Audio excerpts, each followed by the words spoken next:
গণেশের ওখানে পাওয়ার বেশি, ভালো করে বুঝবেন। আমাদের কলকাতা পশ্চিম বাংলার মানুষ কালী পুজো দুর্গা পুজো বড় করে করে, তার মানে এখানে এদের পাওয়ার বেশি, ভালো করে বুঝবেন। আমি কাউকে ছোট বড় করছি না, আমি বোঝাতে চাইছি হিন্দু ভাইরা হচ্ছে সাবেই। একটা হিন্দু লোককে জিজ্ঞাসা করুন যে এটা কি করে হলো, বলছে উপরওয়ালা করেছে তাই হয়েছে। বলে কি বলে না বলে, তার মানে আল্লাহ যে একজন আছে, উপরে যে একজন স্রষ্টা আছে, এটা ও জানে। জানে কি জানে না? জানে। তারপরেও এ অনেক দেবদেবীর পূজা করে, এক একজনের আলাদা আলাদা ক্ষমতা আছে বলে এটাও মনে করে, এই জন্য সাবেই। চলুন এবার মুশরিক কাদেরকে বলে আপনাকে সহজ ভাষায় বোঝায়। আল্লাহ নবী সাল্লাল্লাহু আলাইহি ওয়াসাল্লামকে বলা হচ্ছে নবী, আপনি তাদেরকে বলুন আসমান থেকে বৃষ্টি কে বর্ষণ করে, তারা বলবে আল্লাহ। আপনি তাদেরকে বলুন কাবার মালিক কে, তারা বলবে আল্লাহ। আপনি তাদেরকে বলুন সুস্থর মালিক কে, তারা বলবে আল্লাহ। আপনি তাদেরকে বলুন রাত এবং দিনের পরিবর্তনের মালিক কে, তারা বলবে আল্লাহ। তবে আল্লাহ নবী সাল্লাল্লাহু আলাইহি ওয়াসাল্লাম জিজ্ঞাসা করেছিলেন বলো কাবার মালিক কে। কাবার মালিকের ব্যাপারে জিজ্ঞাসা করা হলে আবু জেহেলের মতো একজন মারাত্মক বড় বেঈমান বলছে আল্লাহ। আসমান থেকে বৃষ্টি কে দিতে পারে? বলছে আল্লাহ। হায়াত মওতের মালিক কে? বলছে আল্লাহ। তবে আবু জেহেল, আবু লাহাব, উতবা, সাইবা, ওই বেঈমান মুশরিকদের একটা আকীদা হচ্ছে এই, আল্লাহ সব ক্ষমতা মানি, তবে এক জায়গাতে আমাদের খুব অ্যালার্জি। কি অ্যালার্জি? বলছে আল্লাহকে ডাইরেক্ট পাওয়া যায় না, দেব দেবীর মাধ্যমে আল্লাহকে পেতে হয়। ভালো করে বুঝবেন। বলুন এবার আপনাকে আবু জেহেলের এই পদ্ধতি, আবু জেহেলের এই বিশ্বাস, আবু লাহাবের এই বিশ্বাস, উতবার এই বিশ্বাস, সাইবার এই বিশ্বাস, আব্দুল্লাহ ইবনে উবাইয়ের এই বিশ্বাস, মক্কার কুখ্যাত মুশরিকদের এই ঈমান যে আল্লাহকে ডাইরেক্ট পাওয়া যায় না, এই ঠাকুরদের মাধ্যমে আল্লাহকে পেতে হয়। বর্তমানে সারা ভারতবর্ষের মুসলমানদের ভিতরে কিছু মুসলমান তাদের এই বিশ্বাস আছে না নেই যে আল্লাহকে ডাইরেক্ট পাওয়া যায় না? আছে না নেই? তাদের যদি এই বিশ্বাস থাকে আল্লাহকে ডাইরেক্ট পাওয়া যায় না, তাহলে আবু জেহেলের সাথে এই মুসলমানের কোনো ডিফারেন্স আছে? কোনো ডিফারেন্স নাই। আবু জেহেলও জানতো, কি জানতো? কাবার মালিক আল্লাহ, পানি দিতে পারে আল্লাহ, সূর্যের মালিক আল্লাহ, হায়াত মওতের মালিক আল্লাহ, এটা আবু জেহেলও জানতো। কিন্তু আবু জেহেল এটা জানতো যে ঠাকুরের মাধ্যমে আল্লাহকে ডাকতে হবে। বর্তমানে কিছু মুসলমান আছে না, বলছে মুমতাজুল ইসলাম যতই ফটর ফটর ফটর ফটর করো, যতই ফটর ফটর করো। বলছে কি ফটর ফটর? বলছে ফটর ফটর বলতে বুঝছে আমাদেরকে উল্টো পাল্টা বলছে। বলছি তা কি হয়েছে? বলছে তুমি যতই লাপালাপি করো, গতদিনও বলেছি, যারা শোনেননি তারা শুনুন, দুটা একটা গতদিনের ওই কথা এখানে বলছি, সোশ্যাল মিডিয়াতে শুনেছেন, ডাইরেক্ট শোনেননি। বলছে গাছে কি আর এমনি ওঠা যায়, ডাল ধরে উঠতে হয়। বলছে গাছে কি আর এমনি ওঠা যায়, ডাল ধরে উঠতে হয়। ঠিক আছে, আমি মুমতাজুল ইসলাম যে কোনো গাছে উঠি না, আমি নারকেল গাছে উঠবো। যে গাছে ডাল থাকে ও গাছে আমি উঠি না।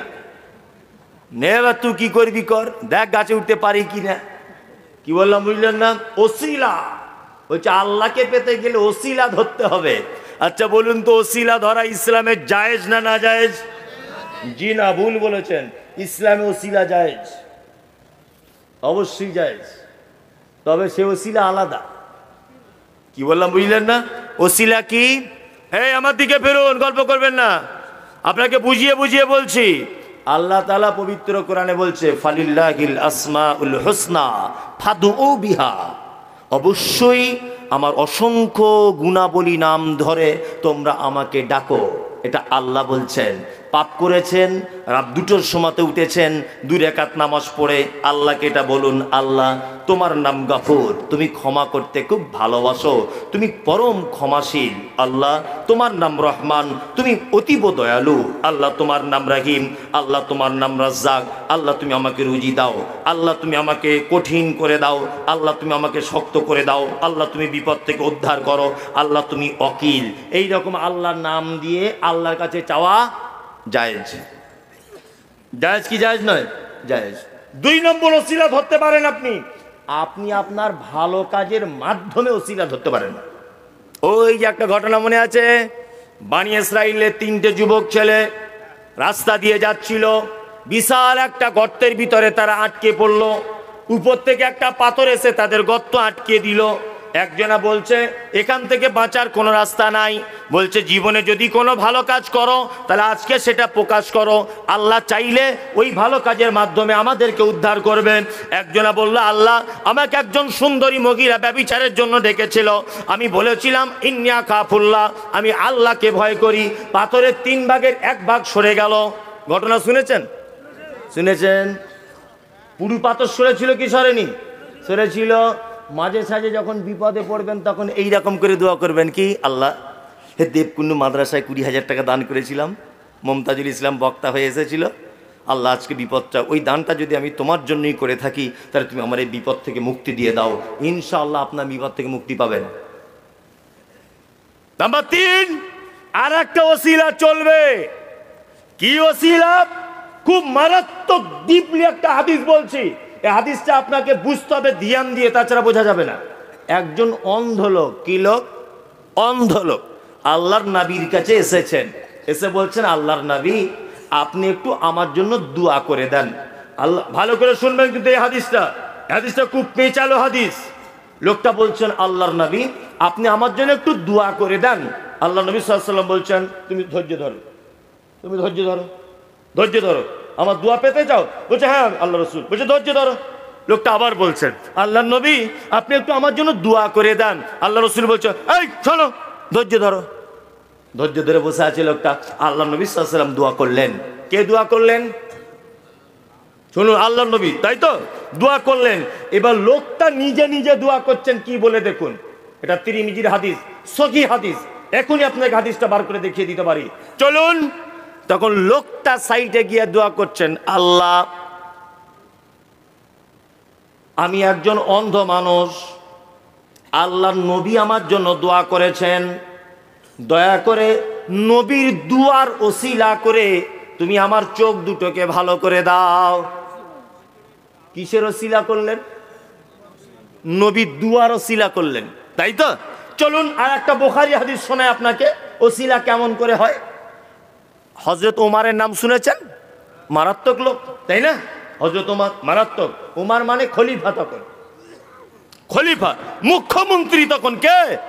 হযরত ওমর। অনাবৃষ্টি দেখা দিল, অনাবৃষ্টি, বৃষ্টি নেই, মাঠের ফসল শুকিয়ে যাচ্ছে চাষিদের। সব লোক দল বেঁধে হযরত ওমরের কাছে এসে বলছে ওমর আমিরুল মুমিনিন আপনি একটু দোয়া করুন যাতে আসমান থেকে বৃষ্টি হয়। আমিরুল মুমিনিন তখন বলছেন যে আগে আল্লাহ নবীর দুয়ার ওসিলা করে আল্লাহ বৃষ্টি দিত, এখন নবী বেঁচে নেই। নবী সব থেকে ভালোবাসতেন আপন চাচা আব্বাসকে, আব্বাসের কাছে যাও। আব্বাস সব থেকে বেশি ভালোবাসতেন আল্লাহর নবীকে। হযরত ওমর বলছেন লোকদেরকে যাও আব্বাসের কাছে যাও, আব্বাস এখনো বেঁচে আছে, নবীর চাচা হিসাবে আল্লাহর দরবারে মনে হয় অনেক সম্মান বেশি, আব্বাসকে গিয়ে বলো দোয়া করতে। হযরত আব্বাসের কাছে যাওয়া হলো। হযরত আব্বাস দোয়া করলেন, আল্লাহ নবীর চাচা আমি এই হিসাবে নয়, মানুষ নবীর চাচা হিসাবে আমাকে বড় ভালোবেসেছে, এই জন্য আমার কাছে এসেছে, দয়াময় মেহেরবানি করে এই বিপদে পড়ে যাওয়া মানুষদেরকে তোমার রহমতের বৃষ্টি দিয়ে ভিজিয়ে দাও। হযরত আব্বাস দোয়া করলেন, অঝরে বৃষ্টি ঝরতে শুরু করে দিল। বলুন সুবুদ্ধি সম্পন্ন মানুষেরা হযরত ওমর কি বলতে পারতেন না যে আব্বাসের কাছে যাবে, আমার কাছে কেন এলে? আল্লাহ নবীর কবর আছে ওই তো সামনেই, আল্লাহ নবীর কবরের কাছে গিয়ে বলো যে আল্লাহ নবী তুমি পানির ব্যবস্থা করে দাও। এটা হযরত ওমর বলতে পারতেন কি পারতেন না? পারতেন। মদিনাতে আল্লাহ নবীর কবর ছিল কি ছিল না? ছিল। তো হযরত ওমর এটা বলতে পারতেন না লোকদেরকে যাও যাও আল্লাহ নবীর কবরে গিয়ে বলো আল্লাহ নবী কবর থেকে কিছু একটা কাজ করবে, এটা বলতে পারতেন কি পারতেন না? পারতেন। তারপরেও হযরত ওমর বলছেন না, নবী পৃথিবীতে নেই, নবী মারা গেছেন, কোন দুয়ার কোন সুপারিশ কবুল হবে না, যাও নবীর চাচার কাছে যাও। তার মানে নবীর কবরে পর্যন্ত চাওয়ার পারমিশন নাই। তা হুজুরের কাছে পারমিশন এলো কোথা থেকে?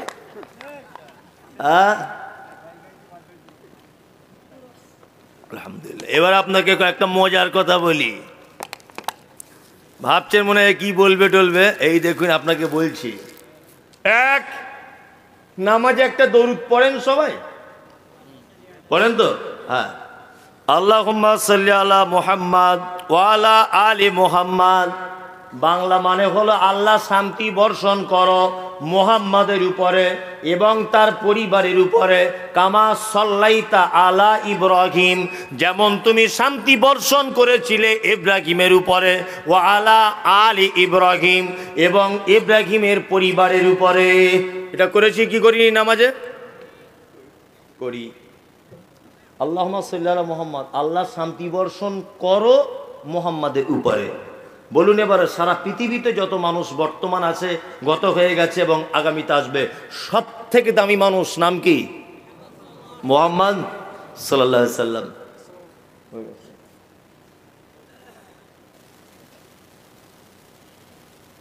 আচ্ছা, যাই হোক, তা সব জায়গাতে ভেজাল, বুঝলেন তো? যাই হোক, আলহামদুলিল্লাহ। তা কি বলছিলাম? তাহলে পৃথিবীর সব থেকে দামি মানুষ নাম কি? হযরত মুহাম্মদ সাল্লাল্লাহু আলাইহি সাল্লাম। তার নামাজে সলিমুদ্দিন কলিমুদ্দিন সুদখোর মাতাল ও ঈদের নামাজে যায়, ব্যভিচার করে যায়, মদ খেয়ে যায়, জমি ফাঁকি দিয়ে যায়, মহা বড় পাপী। এই লোকটাও নামাজে তাহলে আল্লাহ নবীর জন্য দোয়া করে না নবীর কাছে দোয়া চায়? কোনটা? নবীর জন্য দোয়া করে, তাই তো? নবীর জন্য দোয়া করে। তাহলে এবার বলছি, পৃথিবীর সব থেকে দামি মানুষ হযরত মুহাম্মদ সাল্লাল্লাহু আলাইহি সাল্লাম। 2, তারপরে স্থান সাহাবীদের, তাই তো? সাহাবীদের মধ্যে আবার 4 জন সুপারম্যান, আবু বকর, ওমর, উসমান, আলী, তাই না? বলুন, আবু বকরের নাম শুনলে কি বলি? রাদিয়াল্লাহু তাআলা আনহু। আল্লাহ তুমি তার উপরে সন্তুষ্ট হও, আল্লাহ তুমি তার উপরে রাজি হও, আল্লাহ তুমি তার উপরে খুশি হও। বাংলা মানে ওমর একই, উসমান একই, আলী একই, আব্দুল্লাহ ইবনে আউফ একই, ইবনে মাসউদ একই, আবু হুরায়রা একই, ইবনে মাসউদ একই। এইখানে আমরা দোয়া করলাম কার জন্যে? উমারের জন্য, যে আল্লাহ উমারের উপরে খুশি হও, তাই তো? এবার আপনাদেরকে বলছি, খুব মনোযোগ সহকারে শুনুন। আবু বকর, ওমর, উসমান আর আলী, এটা একটা পাল্লা। এই পাল্লাতে রাখলাম কাকে? আবু বকর, ওমর, উসমান, আলীকে। আর এই পাল্লাতে আমাদের নবী মুহাম্মদ সাল্লাল্লাহু আলাইহি সাল্লামকে রাখলাম। ধরে নেন, বলুন তো, ইমানের দিক দিয়ে, সম্মানের দিক দিয়ে, মর্যাদার দিক দিয়ে, আল্লাহ তাআলার ইবাদতের দিক দিয়ে কোন পাল্লা ভারী হবে? মুহাম্মদ সাল্লাল্লাহু আলাইহি সাল্লামের, তাই তো? চলুন এবার মুহাম্মদ সাল্লাল্লাহু আলাইহি সাল্লামকে পাল্লা থেকে নামিয়ে এই জায়গাটায় রাখলাম। ধরে নেন, যুক্তি দিয়ে বলছি, সারা পৃথিবীতে যত পীর সাহেব আছে, সব পীর সাহেবকে এই পাল্লায় তুললাম, আর আবু বকর, ওমর, উসমান, আলী 4 জনকে এই পাল্লাতে তুললাম। এবার বলুন তো, কোন পাল্লাটা ভারী হবে ইমানের দিক দিয়ে? কেন? পীর সাহেবদের সংখ্যা বেশি তো, হবে না? না হবে না। তাহলে আপনারা বেশ ভালো বুঝেছেন। কি বুঝেছেন? যে পীর সাহেবদের তাহলে হালকা হয়ে গেল, আবু বকর, ওমর, উসমানের ভারী হয়ে গেল। আবার প্রথমে ফেরত যাচ্ছি আমি। আবু বকরের জন্য দোয়া করেছিলেন না তার কাছে দোয়া চেয়েছিলেন? কোনটা? দোয়া করেছিলেন। আল্লাহ নবীর জন্য দোয়া করেছিলেন না দোয়া চেয়েছিলেন? করেছিলেন। তাহলে আল্লাহ নবী পৃথিবীর সব থেকে দামি মানুষ, ওনার জন্য যদি দোয়া করা লাগে, তারপরে দামি মানুষ আবু বকর, ওমর, উসমান, ওদের জন্য যদি দোয়া করা লাগে, তাহলে হুজুরের কাছে দোয়া চাইতে যাব কেন? বরং হুজুরের মাজারে গিয়ে বলবো, আল্লাহ, হুজুর বড় বিপদে পড়েছে, ওকে তুমি কিয়ামতের দিন রক্ষা করো। ওর কাছে কেন চাইতে যাব? ও কি মোক্তার না উকিল যে বাঁচাতে পারবে? নবী পর্যন্ত দুয়ার মুখাপাক্ষী, প্রত্যেক নামাজে পর্যন্ত শিখিয়ে দিয়ে গেছেন উম্মতকে, দোয়া করবে আমার জন্য। তার নবীর জন্য যদি দোয়া করা লাগে, এ কোথাকার জিলাপি হুজুর, এ বলে গেল। অনেক জায়গাতে দেখেছি, বলছে মারা গেলে ভিতরে সার্টিফিকেট দেওয়া হচ্ছে। বলছে কোথায় যাবে? বলছে স্বর্গে চলে যাবে।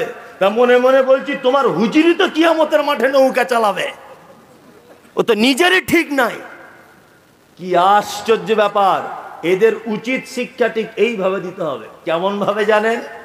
একটা লোক স্বপ্ন দেখেছে রাতের বেলা, তার পীর সাহেবের কাছে ব্যাখ্যা করতে গেছে। খুব ভালো করে শুনবেন। বলছে, পীর সাহেব, আমি একটা স্বপ্ন দেখেছি। তা হচ্ছে কি স্বপ্ন? বলছে আমার ডান হাতে মধু আছে, হ্যাঁ, আর বাম হাতে পায়খানা লেগে আছে।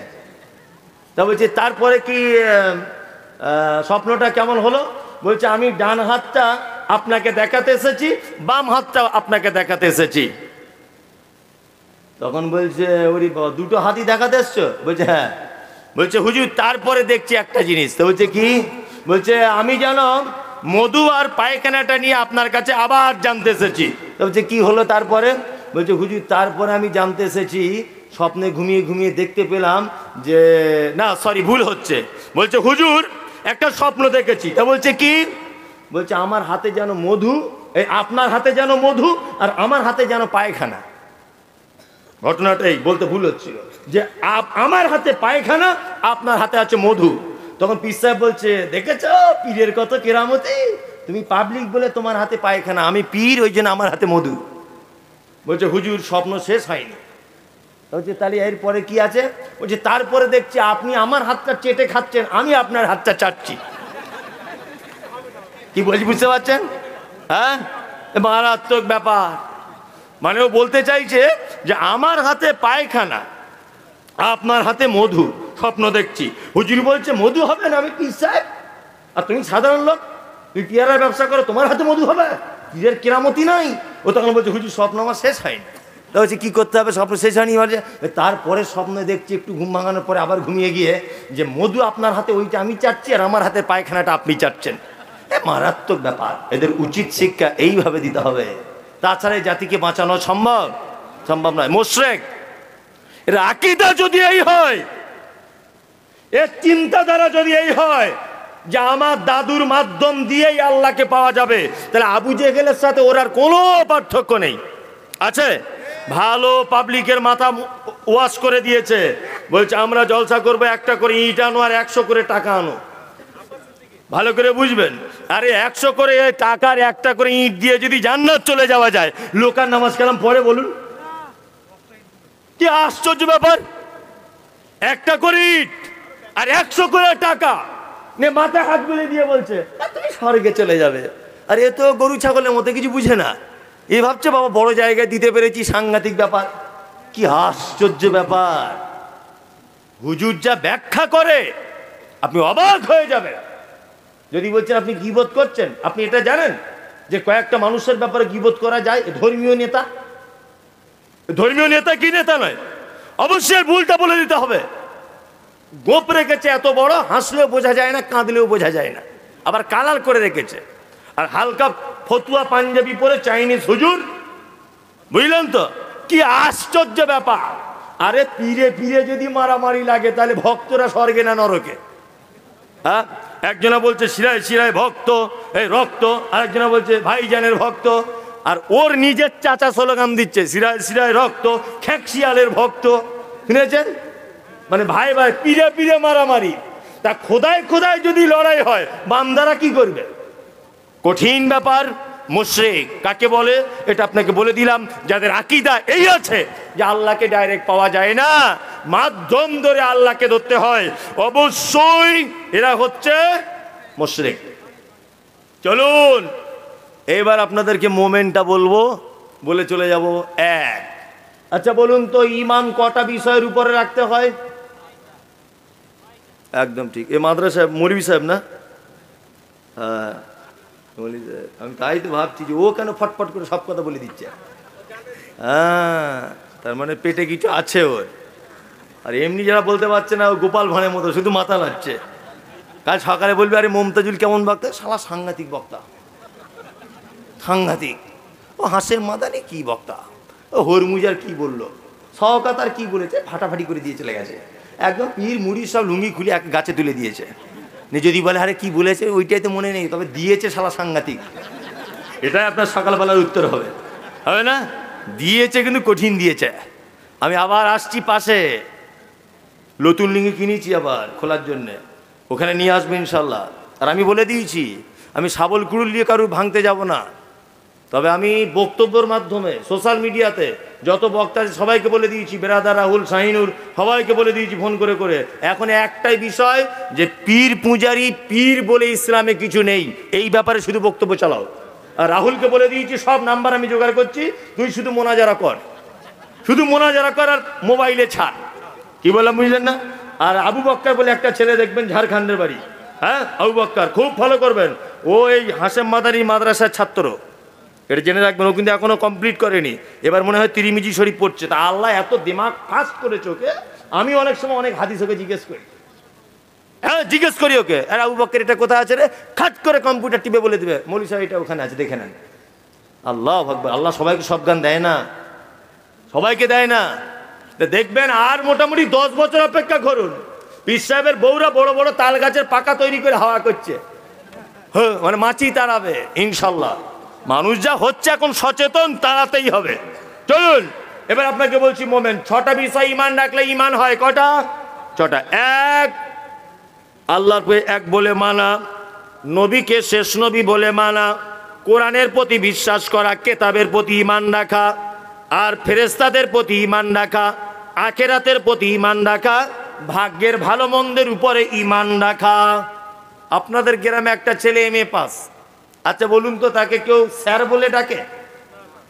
ডাকে না তো, কেন? চাকরি পেলে ডাকবে, এ ভালো বোঝে কিন্তু, চাকরি পেলে ডাকে। নামাজ পড়ো তো ভাই, নামাজ পড়ো, 5 দিন হলো ধরেছো, তোমাকে তো ফুল দিয়ে বরণ করা ভালো, এসেছি না ভাই তুমি এইখানে মানে কন্ট্রাক্টে, মানে জলসা পরের দিন ছেড়ে দেবে নাকি? তাহলে ও যতদিন যাবে না ততদিনও নিয়ত করেই রেখেছে, মানে ওই ভাগ্যের উপরে যে ভালো মন্দ তারপর ইমান। জি, তো ও যে বাইরে যাবে কোনো গ্যারান্টি আছে? হ্যাঁ কোনো গ্যারান্টি আছে? তারপরেও এখনো পর্যন্ত বলছে বাইরে যাবো, তার আগে পর্যন্ত পড়বো। যাক, ও একেবারে খারাপ নয় আর কি। যাই হোক, ও যদি এই মুহূর্তে দুনিয়া ছেড়ে চলেও যায়, তা আল্লাহ তাআলা হয়তো বাকি দিনের নামাজ না পড়ার পাপটা হয়তো ক্ষমা করে দিতে পারে, যদি তওবা করে নেয়, ক্ষমা করে দিতে পারে। যাই হোক, আমি ওইদিকে যাচ্ছি না। তাহলে মাধ্যমিক pass, MA pass, BA pass, double MA, কেউ স্যার বলে না। স্যার উপাধি পেতে গেলে কি করতে হয়? স্কুলের সঙ্গে যুক্ত হতে হয়। যদি কোনো চাকরি না পাও, তাহলে অন্ততপক্ষে খিচুড়ি স্কুলে হাতা ঘোরাতে হবে। বিরিয়ানি প্রতিদিন হচ্ছে স্কুলে, এই বিরিয়ানি তোমার রান্না করতে হবে ICDS এর, তাই না? তবুও তোমাকে দিদিমণি বলবে। কিছু যদি মাস্টার না হতে পারো, স্কুলে ঘন্টাটাও বাজাতে হবে, তবে তোমার নাম হবে স্যার, তার আগে নয়। এই যে 6টা জিনিস বিশ্বাস করলাম, আপনি এখনো স্যার হতে পারেননি, আপনি ডিগ্রি অর্জন করেছেন ইমানের, এখনো মোমেন হতে পারেননি। মোমেন হতে গেলে কি কি লাগবে? কে কি? আপনার ভিতরে কয়েকটা গুণ থাকবে, এই গুণগুলো বলে দেবো, ইনশাল্লাহ আমরা মোমেন হব সকলে, ইনশাল্লাহ। ইনশাল্লাহ ভুল ত্রুটি যা আছে সব নিজেদের ভিতরে আজকেই সব কিছু তওবা করে দিয়ে বাড়ি যাবো, ইনশাল্লাহ।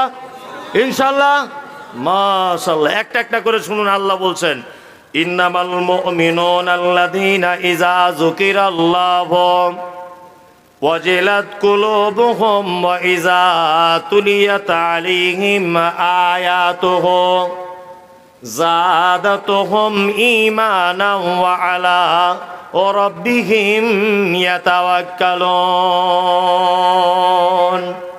আল্লাহ বলছেন, মুমিন তো তারাই যারা পাপ কাজ করবে, দিনের বেলা পাপ কাজ করবে, রাতের বেলা মসজিদে গিয়ে পাপ কাজের কথা স্মরণে হয়ে যাবে, ভয়ে থর করে কাঁপবে, এরা হচ্ছে মুমিন। ভয় হয় পাপ করার পরে? ভয় হয় না। যুবক, তুমি রাতের বেলা কার সঙ্গে ফোনে ভিডিও কলে কথা বলো, সকালবেলা তুমি আবার তোমার বন্ধুদেরকে বলো কালকে সাবিনার সঙ্গে রাত 2টো পর্যন্ত ভিডিও কলে এই এই এই এই করেছি, এটা তোমার চরিত্র। জি, অনেক অসভ্য পুরুষ মানুষ আছে, মারাত্মক অসভ্য। সেই পুরুষ মানুষগুলো নিজের বউয়ের সঙ্গে কাঁধে হাত দিয়ে ছবি তুলে ফেসবুকে পোস্ট করছে, আছে না? এরকম কাপুরুষ আছে না? নেই? আছে। আর বাংলাদেশ সব থেকে নিকৃষ্ট জায়গা কেন বললাম? সোশ্যাল মিডিয়াতে সব থেকে যৌবনের বেশি সুড়সুড়ি দেয় বাংলাদেশ। দেখবেন নিজের বউয়ের সাথে কি করে গলা জড়িয়ে ধরে শুয়ে আছে, হারামখোর, সেটাও ফেসবুকে ছাড়ছে। হ্যাঁ, আশ্চর্য ব্যাপার, ব্লগ ভিডিও তৈরি করছে। ওর বউ কি শাড়ি পরছে, কি ব্লাউজ পরছে, কি মার্কেট করলো, কি রান্না করলো সেটাও দেখাচ্ছে। তবে আমাদের ভারত কিন্তু এই দিক দিয়ে অনেক ভালো, এটা আমি বলবো অনেক ভালো। আছে কিছু মুসলিম ভাই বোনেরা, মুসলিমদের পাবেন না ভারতবর্ষে। আর মনে হয় সোশ্যাল মিডিয়াতে একটা দুটো একজন আনকালচার এদের ভিতর হতে পারে, একটা দুটো ব্যতিক্রম। অসভ্য যুবক, তুমি অসভ্য পুরুষ মানুষ, নিজের বইয়ের ছবি তুলে তুমি ফেসবুকে ছেড়ে দিচ্ছ, আশ্চর্য ব্যাপার। অথচ এটা পাপ, তুমি নিজেও করছো স্ত্রীকে দেখিয়ে, অথচ তুমি সেটা একবার অনুতপ্ত হলে না যে আমি পাপ কাজ করলাম, আমার ভুল হয়েছে, আল্লাহর কাছে ক্ষমা চেয়ে নিই। আল্লাহ বলছে মোমেনের প্রথম নম্বর গুণ হচ্ছে ওরা হচ্ছে মোমেন। কারা তারা? যারা পাপ কাজ করবে তারপরে পরেই আল্লাহর ভয়ে থর থর থর থর করে কাঁপবে, এরা হচ্ছে মোমেন। মারাত্মক একটা হাদিস বলছে, বা শুনে নেন। একজন মহিলা আল্লাহ নবী সাল্লাল্লাহু আলাইহি ওয়াসাল্লামের কাছে এসেছেন, এসে বলছেন আল্লাহর নবী আমি ব্যভিচার করেছি। আল্লাহ রাসূল বলছেন ব্যভিচার করেছো, তার প্রমাণ কি? বলছে এই দেখুন আমার পেটে বাচ্চা চলে এসেছে আল্লাহ রাসূল। মহিলা তখন বলছেন আল্লাহ রাসূল পেটে বাচ্চা, এখানে আর লুকানোর জায়গা আছে? কোনো জায়গা নেই। বিশ্ব নবী বলছেন মহিলা কি করতে হবে বলো? বলছে আল্লাহর নবী আপনি আমাকে রজম করে দেন, অর্থাৎ কোমর পর্যন্ত পুঁতে আপনি আমাকে ইট পাথর মেরে ঢেল মেরে মেরে দেন। বিশ্ব নবী বলছেন মহিলা তুমি তো অপরাধ করেছো, পেটের বাচ্চা তো করেনি, এক কাজ করো বাড়ি চলে যাও, বাড়ি চলে যাও। বাড়িতে যাওয়ার পরে তুমি তোমার বাচ্চা জন্ম দাও, পর্যাপ্ত পরিমাণে যতদিন দুধ পান করবে ততদিন দুধ পান করাও, এবং রুটি খেতে শিখবে। এরকম একটা বয়সে এলে অবশ্যই আমার কাছে তুমি আনবে, তোমার সাজা দিয়ে দেব। বিশ্বনবী বসে আছেন, মহিলাটি অনেক দিন পরে তার বাচ্চা ছেলের হাতে একটা রুটি দিয়ে আল্লাহর নবীর কাছে এসে বলছেন আল্লাহর নবী আপনি কি আমাকে ভুলে গেছেন? আমি সেই মহিলা যাকে আপনি আমার কাছ থেকে আপনার কাছ থেকে ফেরত দিয়েছিলেন। বিশ্ব নবী বলছেন বুঝতে পেরে গেছি, বুঝতে পেরেছি। তবে তোমার এটা জানা আছে যে বাচ্চাটা ছেড়ে তোমাকে এখনই চলে যেতে হবে? বলছে আল্লাহর নবী জানি। পৃথিবীর কাকে সব থেকে বেশি ভালোবাসো? বাচ্চাকেই ভালোবাসি। কিন্তু আল্লাহ রাসূল আপনি বলেছেন কিয়ামতের মাঠে যদি কোনো মানুষকে একদিন যদি দাঁড়িয়ে থাকতে বলা হয়, দিনটা হবে 50,000 বছরের। আল্লাহু আকবার। কোরআনে শব্দ এসেছে ইয়াউমা তারাউনাহা তাযহালু কুল্লু মুরজিআতিন আম্মা আরযাআত ওয়া তাযাউ কুল্লু যাতিন হামলিন হামলাহা ওয়া তারান নাসা সুকারা ওয়া মা হুম বিসুকারা ওয়ালাকিন আযাবুল্লাহি শাদীদ। আল্লাহু আকবার।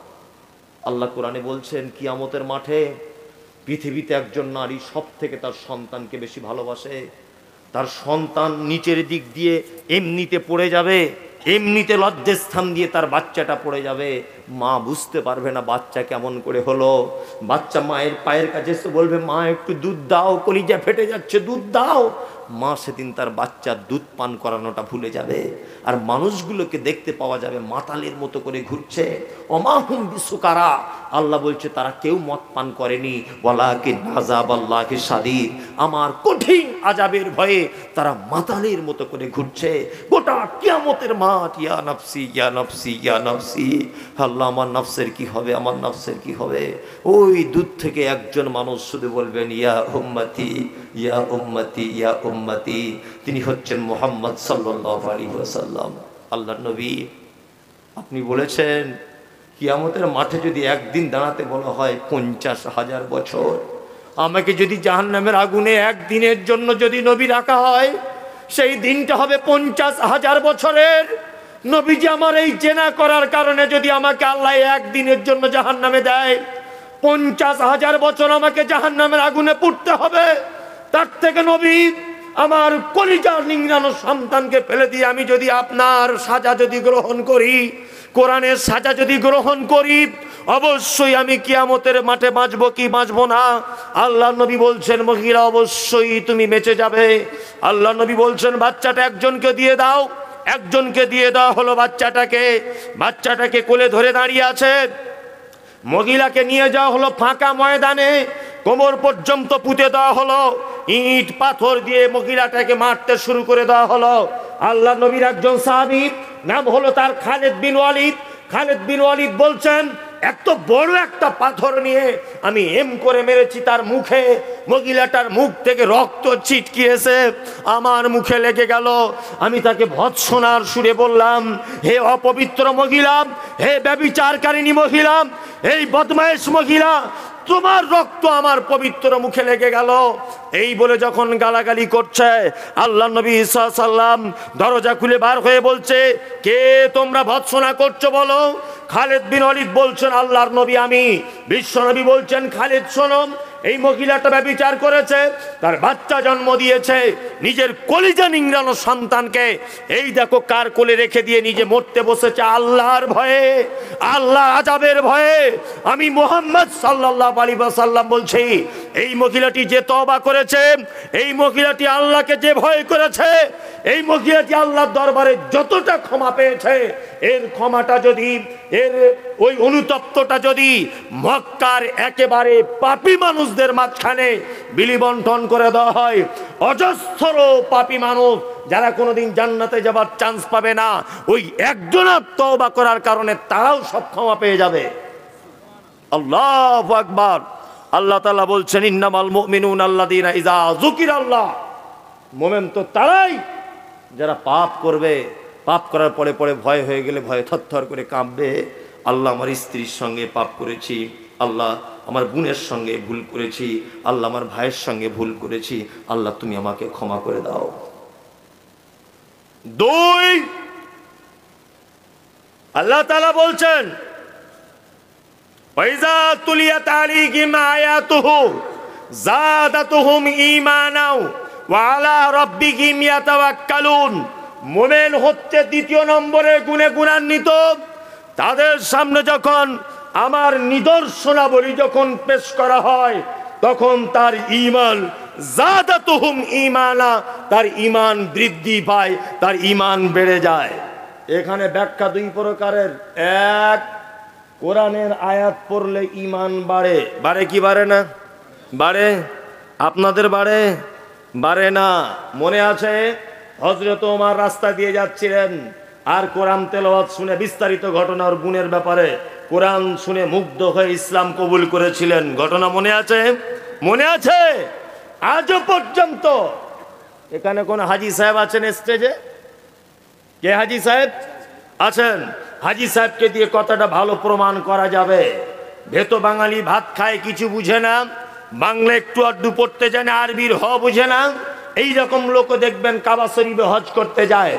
Ethiopia, Tanzania, German, Japan, Uzbekistan, Pakistan, Bharat, Bangladesh, সারা পৃথিবীর বিভিন্ন ভাষাবলম্বী মানুষেরা তারা কাবা শরীফে যায় একত্রিত হয়ে হজ করতে। কিন্তু আব্দুর রহমান আস-সুদাইস, আল্লাহু আকবার, যখন কোরআন তেলাওয়াত করেন এত কান্না করেন, অজস্র বাঙালিরা যারা কোরআনের কিছুই বোঝে না তারা পর্যন্ত হাউ হাউ করে কাঁদে। কাঁদে কি কাঁদে না? কাঁদে। কিসের কারণে? আল্লাহ বলছেন, আয়াতুহু যাদাতুহুম ঈমানা। তাদের সামনে যখন আমার আয়াতকে তেলাওয়াত করা হয়, তাদের ঈমান বেড়ে যায়। দুই, আল্লাহর কিছু নিদর্শনাবলী রয়েছে পৃথিবীতে, এই নিদর্শনাবলী দেখে ঈমান বাড়তে হবে। নিদর্শনাবলী চোখে দেখতে পান? পান? পাই, মাশাআল্লাহ। দুটো একটা নিদর্শনাবলী বলি। এই দার্জিলিং বেড়াতে গেছেন কেউ? অনেক। লক গার্ডেন বলে একটা জায়গা আছে না? আছে? আছে। ওখানে গেলে আল্লাহ দেখতে পাওয়া যায়। যদি কোন আল্লাহ দেখতে পাওয়া যায়, হ্যাঁ, ওখানে আল্লাহ দেখতে পাওয়া যায়। লক গার্ডেনে, সুন্দরবনে যান, আল্লাহ দেখতে পাবেন। আপনি হয়তো ওই ব্রেনে থাকেন না বলে হয়তো দেখতে পান না। লক গার্ডেনে দেখেছি কত ফুট উঁচু থেকে পাহাড় পানি শোষণ করতে পারে না, শুকনো পাহাড় থেকে পানি অজস্র ঝরিয়ে যাচ্ছে, তলার দিক দিয়ে কোথায় যে পানি চলে যাচ্ছে আল্লাহু আকবার, কেউ জানে না। কে যে পানি ঝরায় আর পানি যে যায় কোথায়, এর পিছনে কে কাজ করে? কে?